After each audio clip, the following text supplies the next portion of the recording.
In this video, we'll be trying to find answers to a question that's confused modern philosophers and theorists alike. Okay, here goes. Oddbod, or Oddbod Junior, who is the most effective at, well, being thoroughly monstrous? Let's look at what we know about each. Oh, Oddbod. If only you weren't so damned attractive. Oddbod, the original creature, dug up and reanimated by Dr. Watt. We get a glimpse of him at the beginning of the movie when he abducts Doris Mann, then again when he approaches Slowbottom. Then we have Oddbod Junior. He's a bit of a mystery at first. Look after here.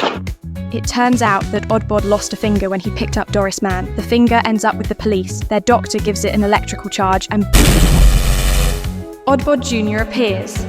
Right, let's break this down. We're going to look at each monster and score them in 5 key areas: strength, intelligence, ferocity, work rate, and charisma. Let's start with Oddbod. He demonstrates great strength in the way he effortlessly carries the boxed up mannequins up the steps and loads them onto the waiting cart. He scores 5 out of 5 for strength. Moving on to intelligence, Oddbod has a good understanding of instructions. He operates the machinery that moves the mannequin from one vat to another. He gets a 4 out of 5 for this aspect. Oddbod mainly demonstrates ferocity in a subtle way, using his appearance to instill fear. Just look at his wicked half-smile when he approaches Doris Mann, but when Slowbottom growls at him, thinking he's Sergeant Bung in disguise, he obligingly growls back. He also drowns Dan, in the toilet, so he's got the killer instinct. He gets another 5 out of 5. His work rate is strong. He's involved in different parts of the Watts operation: abduction, the production of the mannequins, and the fetching and carrying. Again, another 5 out of 5. And finally, charisma. Valeria finds him attractive, but then again, she also has a thing for Sprocket, so maybe that's not an accurate indicator.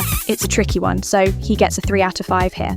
Now let's take a look at Oddbod Junior. As the new monster of the house, he's quickly trained and put to work. He shows strength in the way he carries off Emily Bung and takes her back to the Watts. However, he finds it tricky to control his power when it comes to moving from room to room. So, he gets a 4 out of 5. Intelligence-wise, he's still learning. He finds his own way to the Watts house, so he has an innate instinct. Orlando tells Valeria that he's not ready, but she says he must go out to work. He obliges by bringing back Emily Bung. He gets a 4 out of 5. He does demonstrate ferocity from the get-go. When he's created, he promptly murders the police doctor and crashes out through the wall, so he realizes he has to get out of there. He gets 5 out of 5 here. It's tricky to determine his work rate as he's new to it all, and we don't get to see him performing some of the work we see Oddbod doing. However, he does what's asked of him, and he stands side by side with Oddbod when they're approaching Sergeant Bung and Slowbottom. He earns a 4 out of 5 here. And finally, charisma. He seems to have a rapport with Orlando. They have a few little exchanges where Junior responds with nods and moans. It's another 4 out of 5. So let's work out the score and see who wins. It's a close one.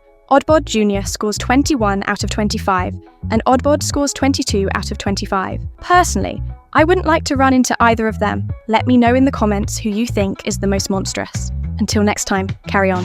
There, you see? Gently does it.